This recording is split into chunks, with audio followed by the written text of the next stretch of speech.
public recognition by listening to them and by making the space, the necessary space, so that they express ideas, suggestions, opportunities. We're also going to discuss recognition within the procurement function. So not about suppliers, but about buyers, recognizing buyers, so that they feel more engaged in our processes. And we're going also to discuss internal recognition, making procurement more known, more recognized as a function, as a value contributing function, as a value creating function. That involves kind of internal marketing, making ourselves present, organizing events, communicating, but that also involves internal selling, really showing, demonstrating to specific people what we can do. How to boost recognition, and notably by proving the contribution to the business. And we'll have a conclusion on creativity, because probably creativity is linked to all this. If we want to develop recognition processes, we need to be creative. And we also need to promote and make our creativity recognized. All right, so let's start by awards, right? When we distribute awards to recognize suppliers' excellence, suppliers' performance. Why awarding suppliers? Well, to let us know what they are able to do.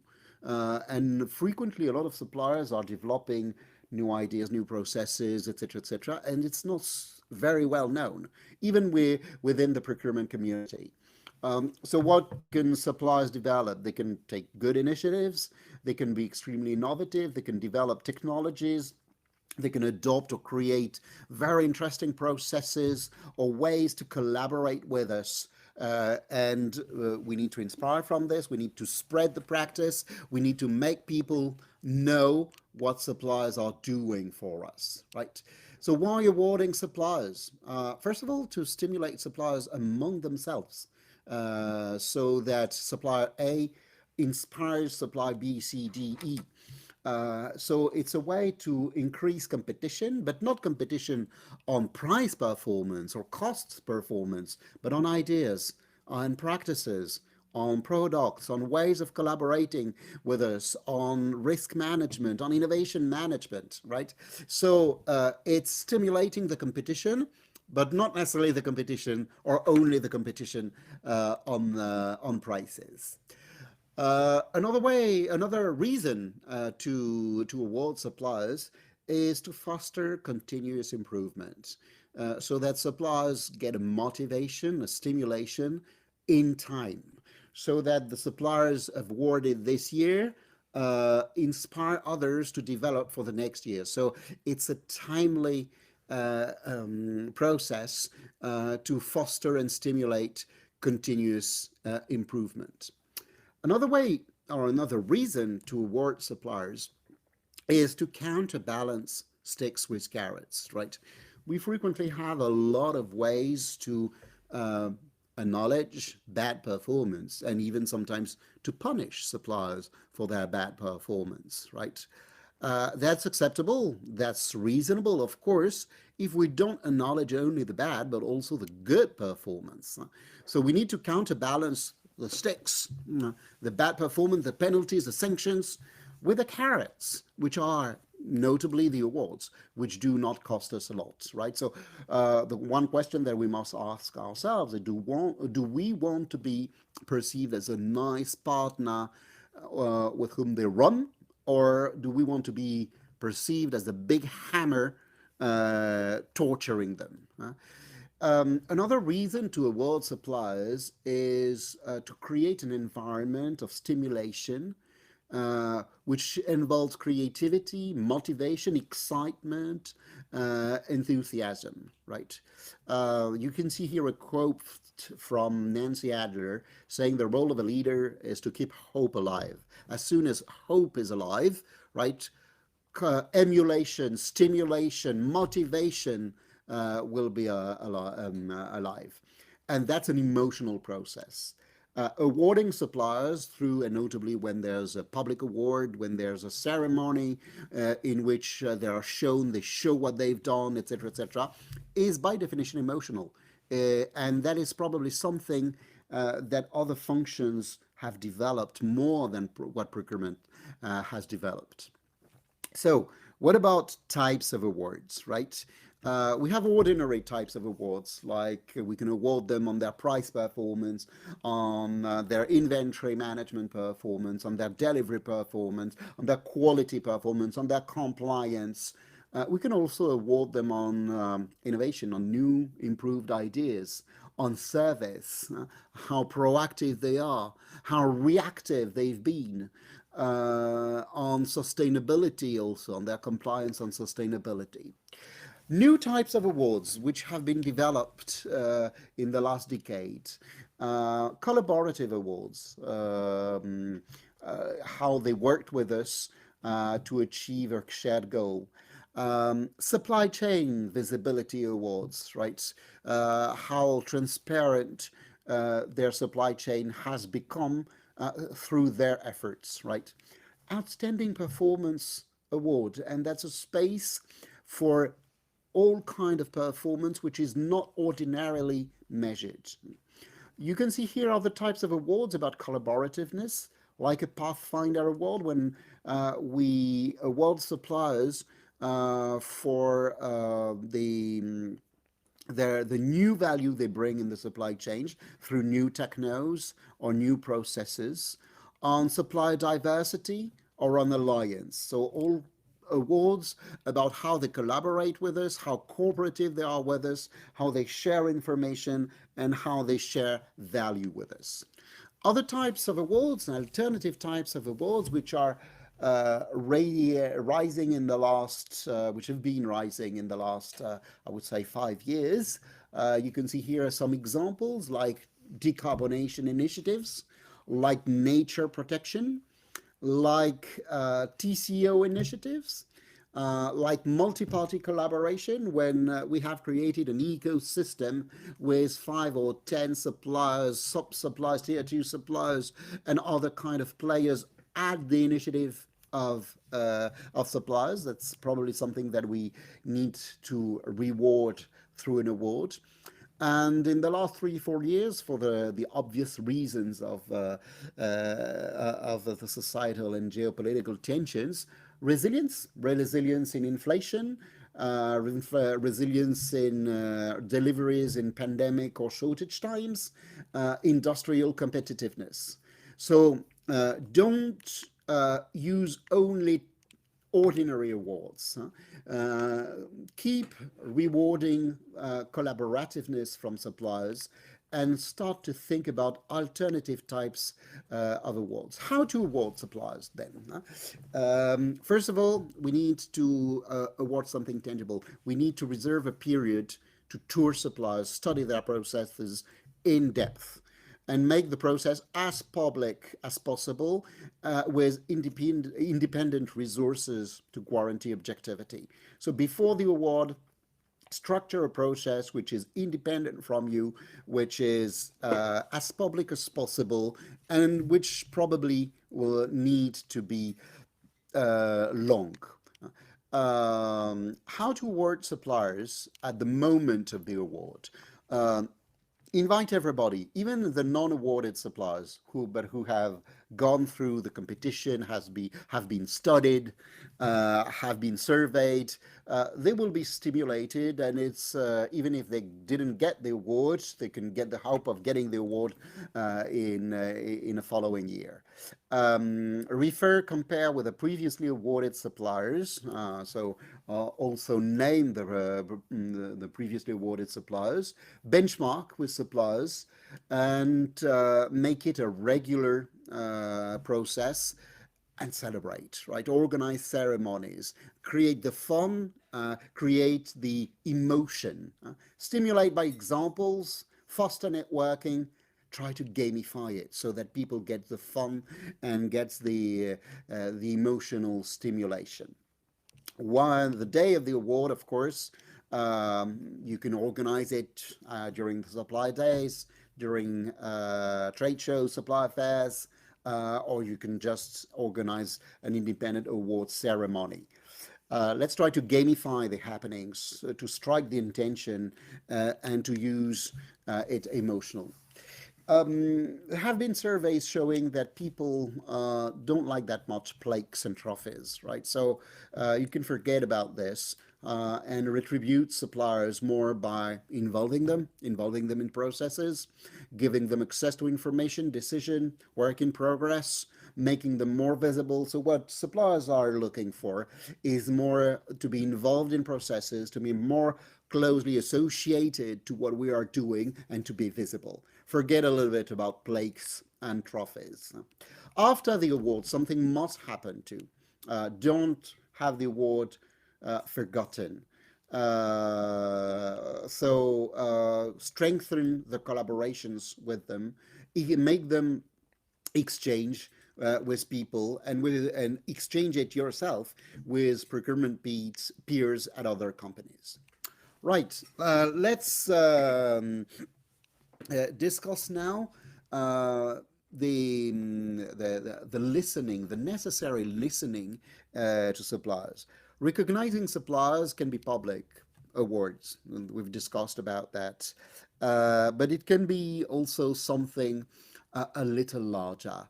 By understanding, hearing what they say about us, getting their feedback, and showing that we are taking it into account.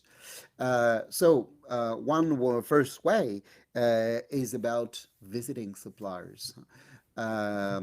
We can monitor suppliers, monitor their performance, their delivery through quarterly business reviews, meetings, alignment meetings, regular steering committees, sharing our roadmaps, having them share their own roadmaps, trying to align our roadmap with their roadmaps, whether it is about delivery or the development of a technology or on innovation. We need to hear and we need to adapt to what they say. So what we're saying here is that through the ordinary monitoring structure, there is a space to hear more about them, about their roadmap, about their plans, about their initiatives. So use all these ordinary interface, QBRs, alignment meetings, steering committees to hear more about them. You can also organize some specific events, such as scouting visits or lean walks, designed on purpose to detect opportunities and to have these opportunities known internally. So we need to detect and we need to expose publicly what we have discovered at suppliers. Of course, to promote procurement by recognition, we need to stimulate this creativity. We call it create the creativity, right? Make it happen. How to do this? By ideation tours, for instance. You gather ideas from various suppliers and you can consolidate. You probably have heard of some big companies touring their suppliers with an ideation bus and going from one place to another. The ideation bus was gathering and collecting ideas from all kinds of suppliers. Well, it can be a bus, it can be any kind of virtual process, but it's about gathering ideas from various suppliers and consolidating them. So that's, for instance, processes of crowdsourcing intelligence. So crowdsourcing not products or offers, but ideas. And then, of course, advertise your suppliers' ideas. It can be kind of labs.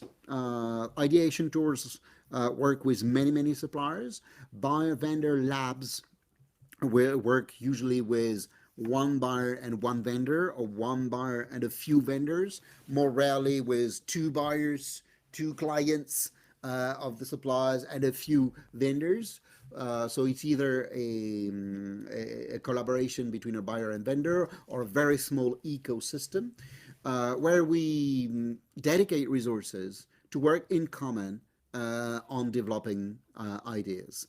The idea here is to create a common reputation, a kind of common brand, if it's not even a legal brand, but a common reputation on the market, and to make the rest of the world aware of it.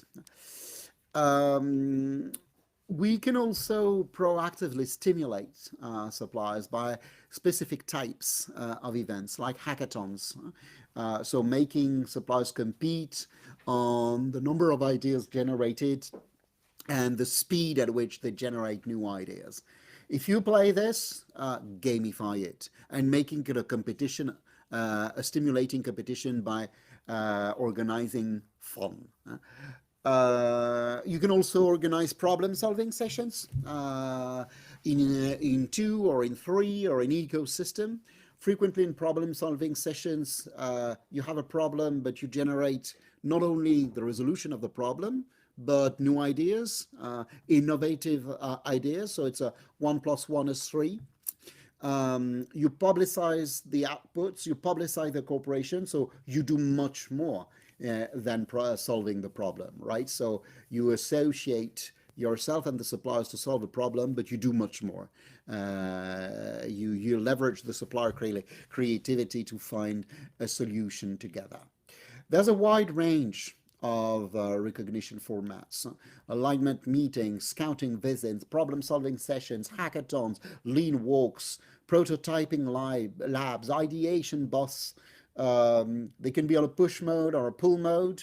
The knowledge can be more on our side or on their side, but they all converge into one idea, which is recognizing what they can do. And this is all about exploring the future growth needs of our active contribution, analyzing the new supplying markets, organizing deliveries, making make or buys, conducting make or buy analyses, preparating new strategies. All what exploration needs is to distance oneself a little bit from typical competition mode and adopt more cooperative mode, co-investing, co-developing, sharing revenue, sharing resources. We need also to reshape the relational model, notably because we need to develop more revenue models, new revenue models, to increase their preference, maybe co-own, co-brand, and that is probably a way to recognize them by hearing these kind of collaborative opportunities. Let's speak now about something different. We have spoken about recognizing suppliers, and that's part of the recognition activity that we have to develop in procurement. But there's another type of recognition activity that we need to develop of procurement, and it's not about recognizing suppliers. It's about recognizing people within the procurement function, what people do, their outstanding performance, their initiative, their diversity, their variety of ideas, etc., etc. So it's not stimulating our external partners, but it's about stimulating our internal collaborators. Again, exactly like for external partners, this is something that other functions have done much more than what we've done in the past. Sales is doing this all the time. Marketing has done this a lot too. Even finance and controlling are doing it more and more, right? It's time for procurement to adopt these practices. So what is this about? It is first about learning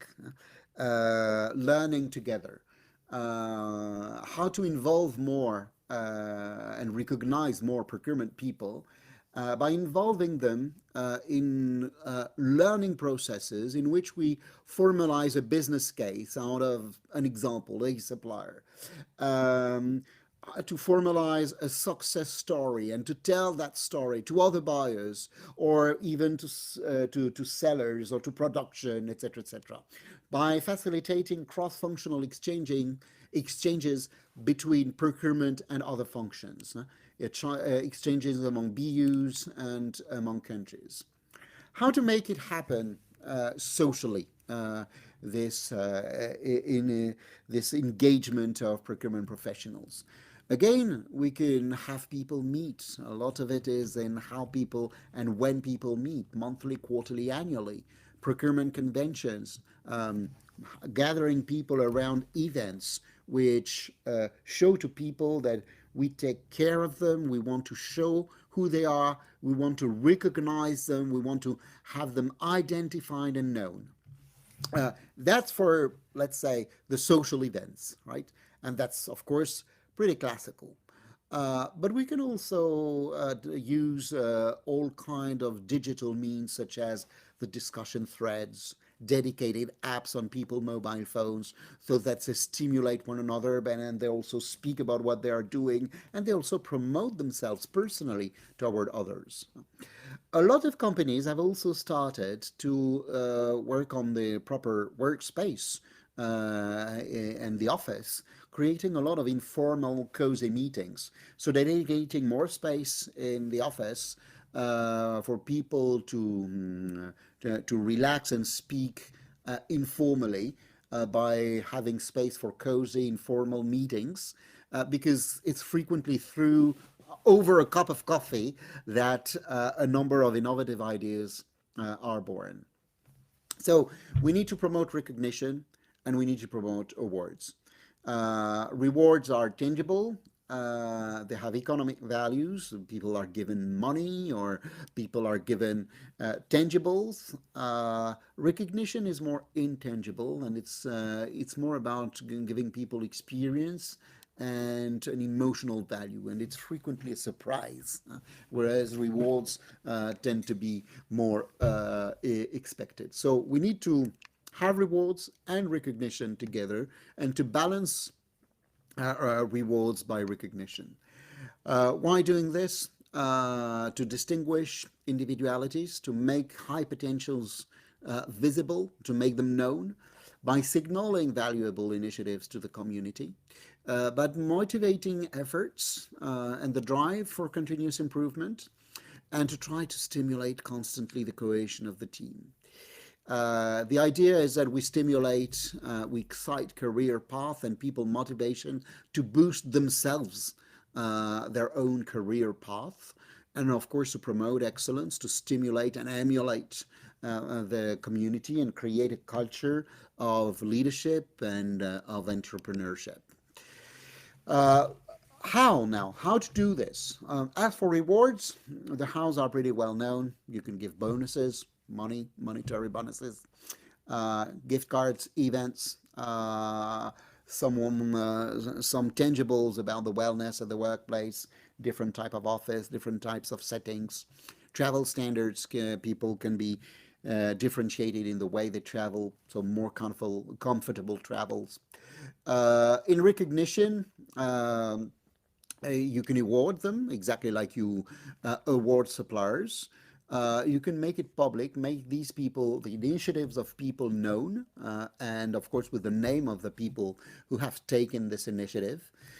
Some companies have Wall of Fame, so there's a wall somewhere at the headquarters showing various initiatives with the name, the pictures of the various buyers.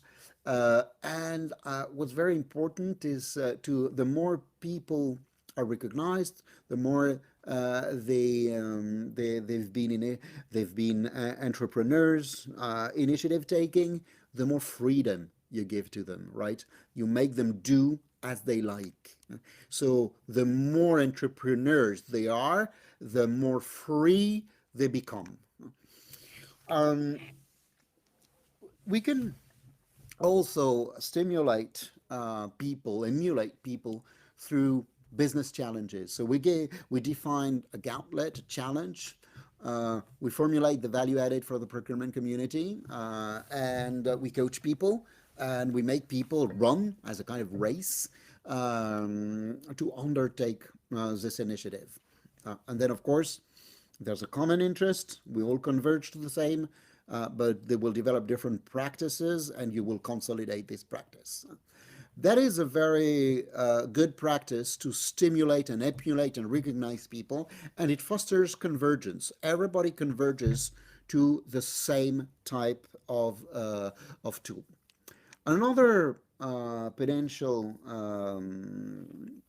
way is ideation sprints. You explain the spirit, and you ask people to work on new ideas and find something which has not been developed before. You give carte blanche on you allow 100% deviance, right? You want to create new modes. So you're happy if people are disrupting. You want them, you expect them to be disruptive. So it is, of course, almost the contrary as business challenges. Business challenges is a race. Everybody runs toward the same goal.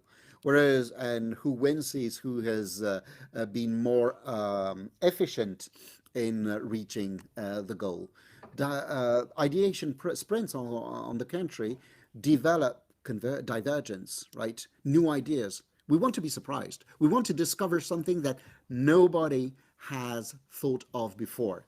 So it fosters exploration, vision, and ownership.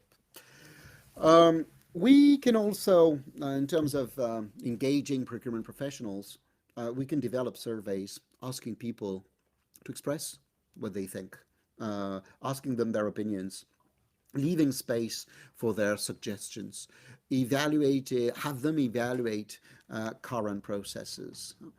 Um, Asking them their opinion involves them. Leaving space for suggestions leave space for innovation and make people innovate new things. Evaluate current processes help us to continuously improve the organization of the procurement function. So, what to survey? Um, if our strategies are purposeful, if we have good relations, if they have good relations with their peers, with the management, with their stakeholders, if the organization, the human organization is purposeful, and if processes are relevant. There are two legs in that kind of surveys. One part of the survey must be closed because you want to compare answers. And another part of the survey must be open with a lot of open questions because you want them to suggest things that you haven't thought of. Examples of questions. I will just mention a few of them. They've been taken from existing surveys at multinational company. Buyers were asked if they were agreeing. They agreed with category strategies. It was funny to discover that in certain companies, category managers were not agreeing with the strategy they were supposed to implement. So, of course, it probably reduces their efficiency in implementing these strategies. If their inputs have been taken into account at the moment of designing these category strategies, and if they have suggestions in strategy formulation. About relations, if they have them evaluate the quality of their relation with stakeholders, with other buyers, with suppliers, with their management, and you get a figure which can be significant, and you can have them suggest ideas to improve the relational climate, or to change the team management, or to modify, to alter procurement processes. You can survey how they feel at ease with the organization.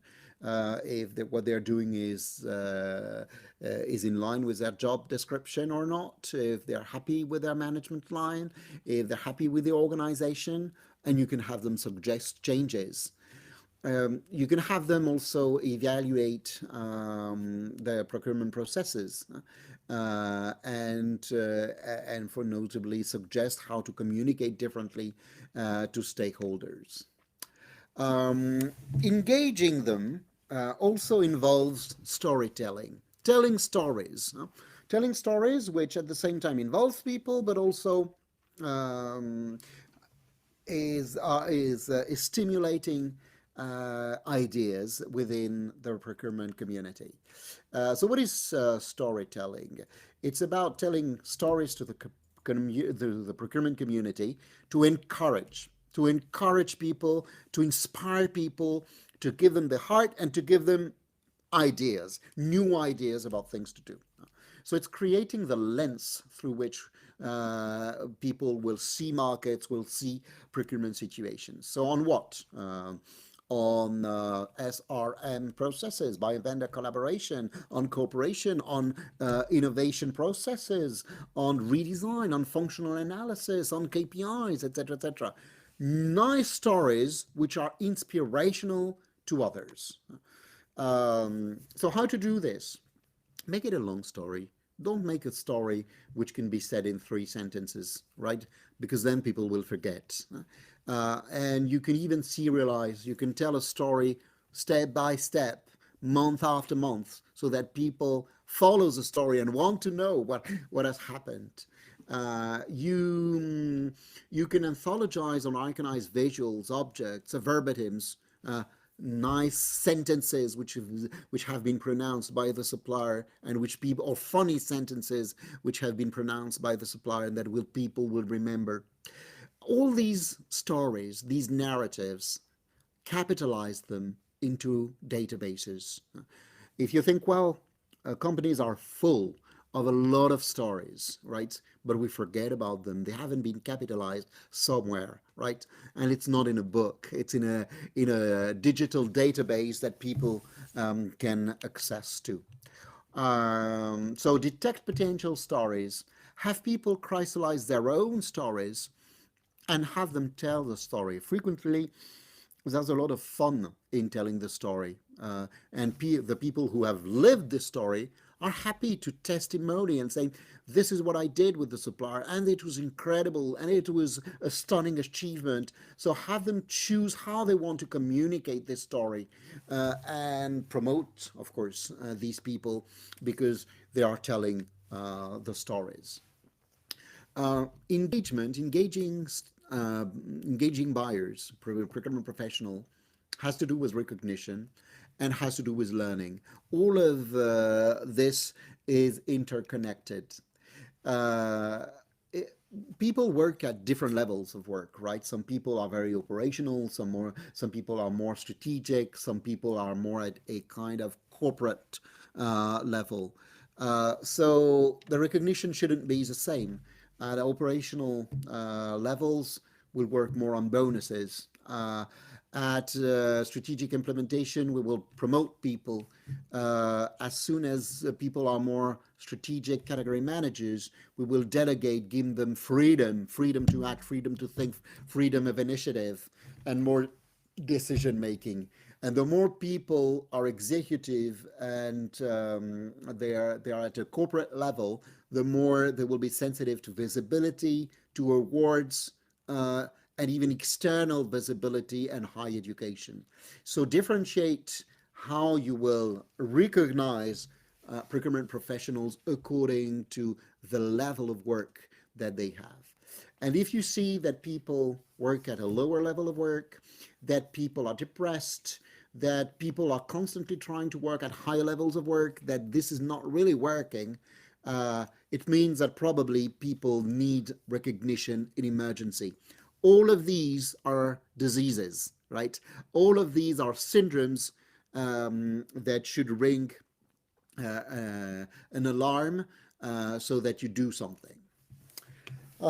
Next topic is how we market procurement internally toward other functions. So it's not within procurement, it's not recognizing procurement professional, it's making procurement recognized by other people. That's another theme. So how we can do? There's a variety of formats.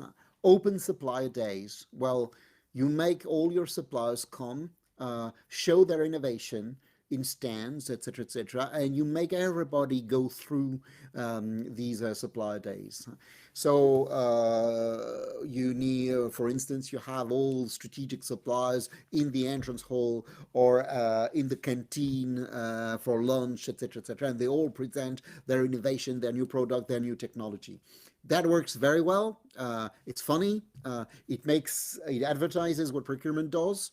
the detection of all these innovation. And it works well when it's transversal. So when you do it in all sites, or you do it at the headquarters at a moment that everybody goes through the headquarters, a special moment, Christmas, end of the year, whatever it is. But it makes procurement more famous, more recognized, and our value, our innovative value, more recognized. Trade shows, internal trade shows.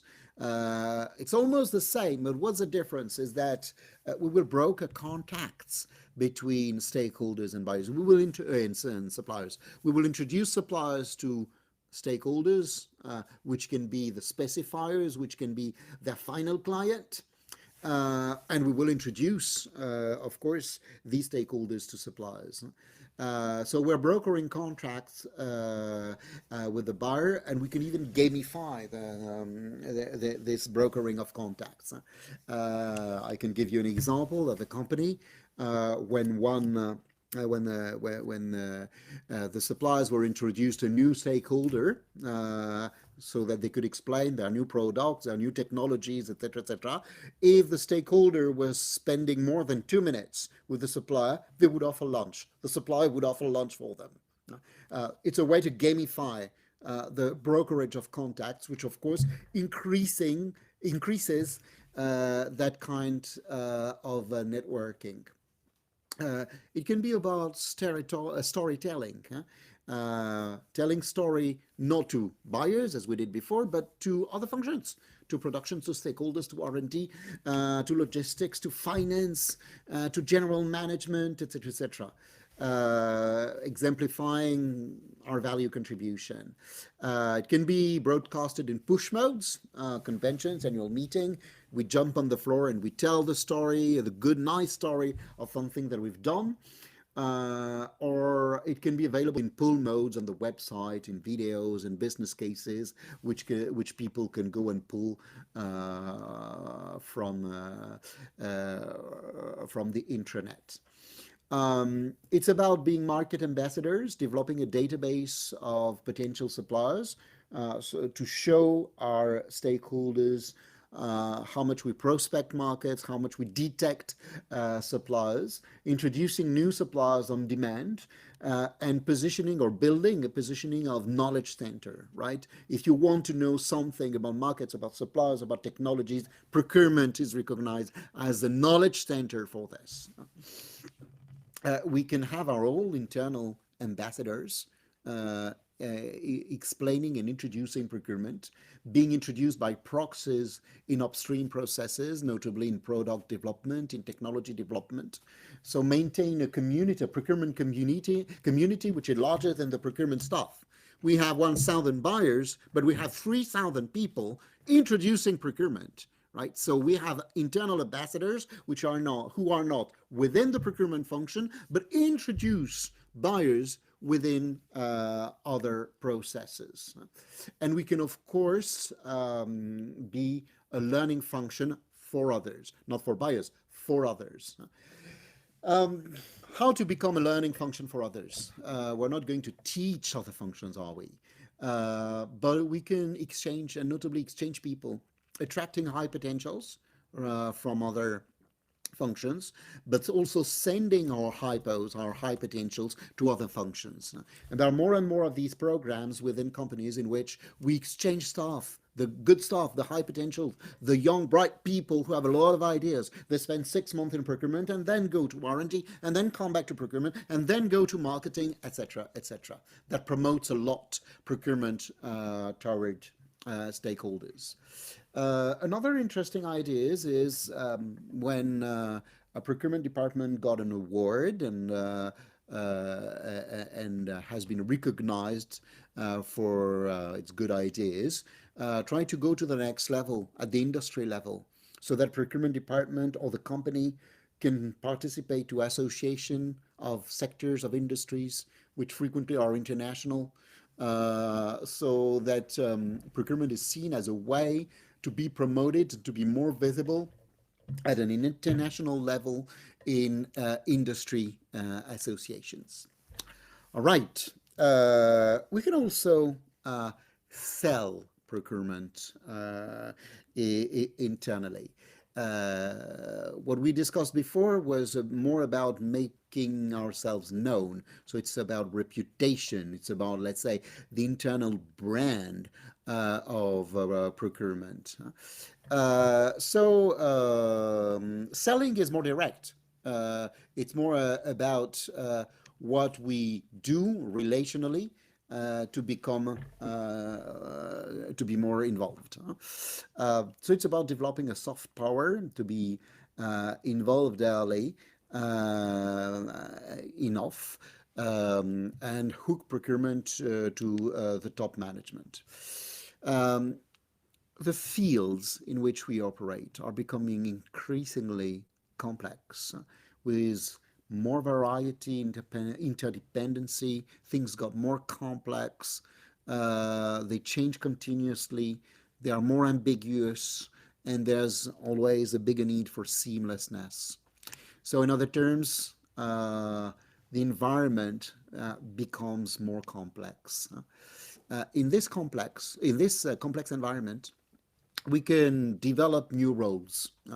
We can position as an architect, a storyteller, a sage, a conductor, a guide, a prophet, uh, and developing the KPIs that go with it. So, for instance, we can become more kind of prophets. We tell the company what the future will be, and we mobilize people into actions around inspiring future. Think about technologies development. We detect before others the technologies which will be the technologies of the future, right? So we prospect technology, we crystallize a vision, we inform internal people about what's happening on the market so that we're ready on time. And of course, we need to build KPIs for this, and notably to survey and measure the congruence of people visions, if procurement is feeding the business or not. We can also develop a kind of guide role. It's about guiding stakeholders and the whole company into new business models, for instance, new technologies. So it's about creating new ecosystems, adopting new ways, new supply relations, operating models.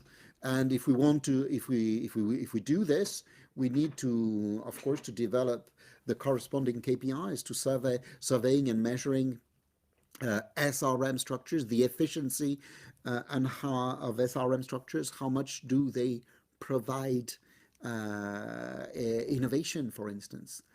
We can start to be architects and erect system processes which fit the future, which fit the field. Notably, for instance, when we create TCO models or when we move from the old TCO, total cost of ownership model, to a TCLC model, a total cost of life cycle, which is, of course, more adapted to the pressure of sustainability. We need to crystallize stakeholders' involvement and processes. And if we want to do this, we need to be measured on this and develop KPIs on cost reduction, cost avoidance, sustainability, risk reduction. We can be storytellers, and we discussed that, toward the others, toward other functions, giving success stories, telling inspirational stories to the rest of the company.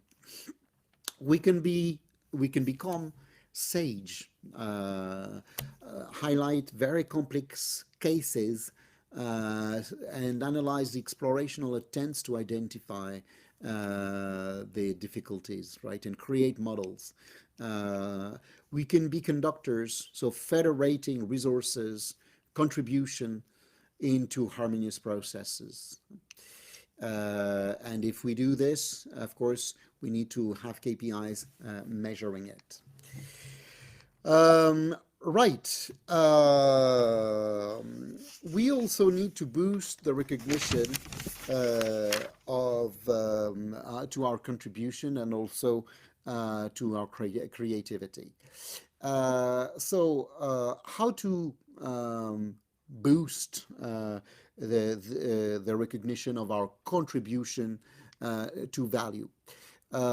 Frequently, we're not recognized enough, and our contribution to the final value, the sales value, to our business model, to the value of the company, is a little bit forgotten. We're measured very much on price, on delivery, much more than we can be measured on our contribution to innovation, to new products, new technologies, new projects, new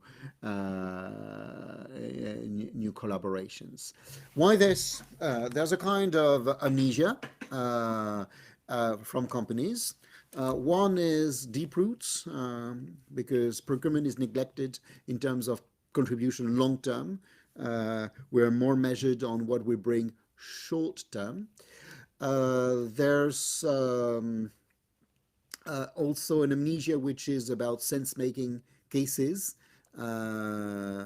We sometimes collaborate to specific cases. This is very punctual, and because it's punctual, it's forgotten. Or sometimes there's an amnesia by eclipse, which means that procurement contribution is hidden. It's hidden because there's something larger happening, and it's always more exciting to speak about sales development, new technologies, and how procurement contributed to it. So how have we become amnesic, and what can we do? Sometimes procurement processes have simplified the world, notably by focusing too much on the measurement of tangibles, price reduction, for instance, or risk reduction. And we need to allow deviance from this. We need to allow buyers to deviate from these too simple processes. Sometimes procurement has been specialized too much, right? So our main task is the supply security, the deliveries, the spend reduction. And we've been asked to spend too much time on that core function and not to spend enough time on all what's lateral. So we need to de-specialize from our main mandate. Sometimes we haven't shared our knowledge enough with other functions, with stakeholders, or even externally. And we need to share knowledge into ecosystems. So what can hinder the recognition processes? When procurement is decentralized, when the size of the company is big and the number of buyers is big, when there are conflicts within procurement teams, or between procurement and stakeholders, when the organization is too complex, when we don't have a memory, we don't have databases, we don't have cases, we don't have a consolidation of practice, that creates that amnesia which makes procurement initiatives, procurement endeavors just being forgotten. And this happens a lot in companies. Last but not least, I would like to say a word about creativity, because the concept of creativity is very much linked to the recognition of procurement within the company. First of all, because creativity helps all these processes. We need to be creative when we organize all what we've said before, when we organize trade shows, or we organize supplier days, or when we go and tour suppliers through ideation tours and bosses, etc., etc. So if you want to communicate, if you want procurement to be recognized, to be heard, you need to make what you say noticeable. Otherwise, people will forget. So news should be striking. Market opportunities, we should highlight that it's a discovery. That what we've done, new supplier days or internal trade shows, are unexpected. It's something new that we haven't started.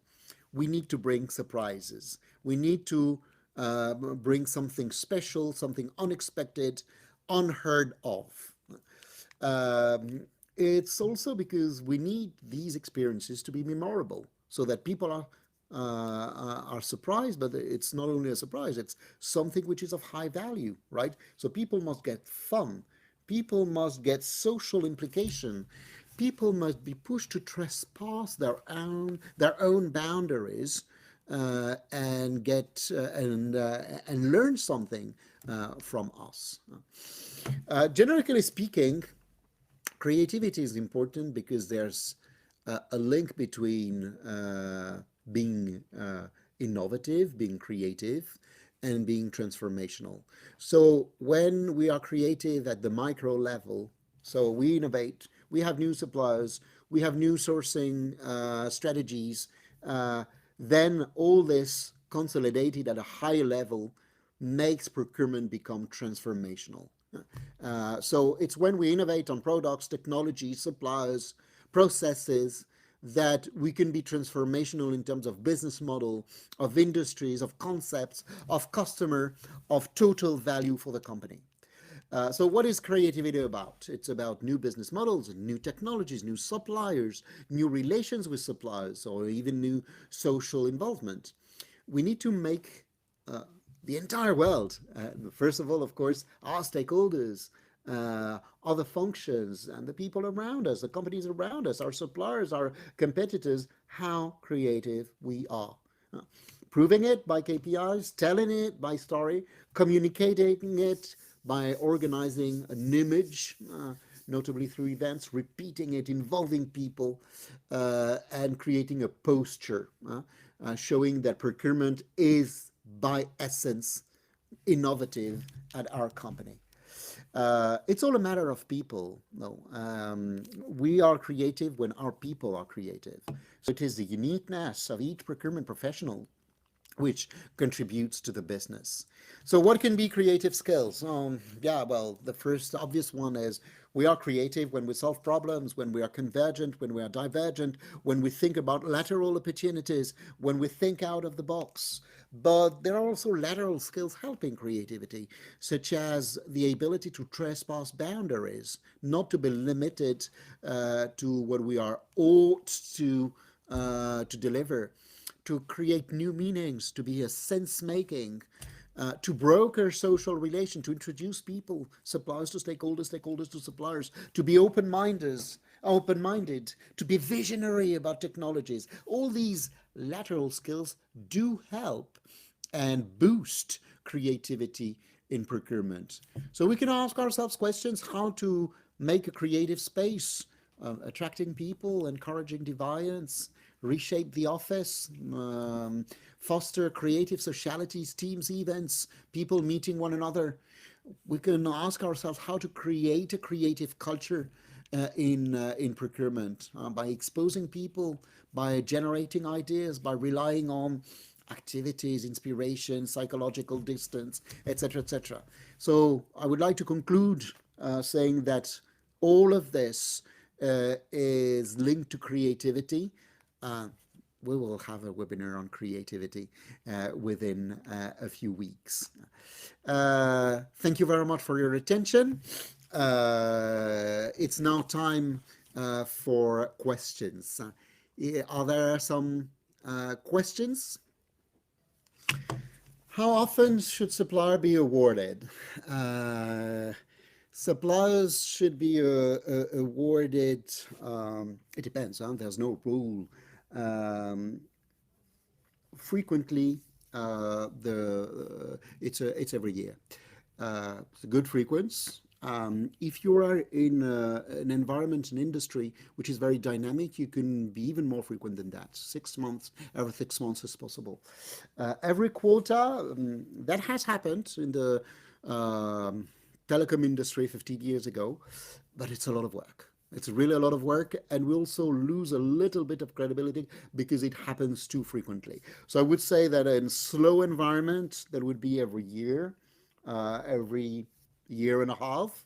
Uh, in quick environment, something like every 6 months.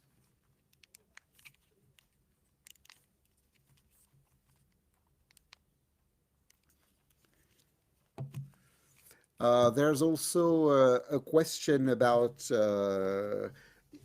how to engage new people, and that is probably a last question I would like to answer. Um, the How to engage new people as soon as possible. There's a common belief to say, which is to say that people have to start in the company, and then once they are involved and they have several months or several years of experience, then they can be awarded. No, no, no, not necessarily. And it's important also symbolically to show that from the moment people bring value, they can be awarded, right? So don't wait too long. From the people, from the moment that people are in the company, in the procurement team, you can start to award them. Uh, Time is off.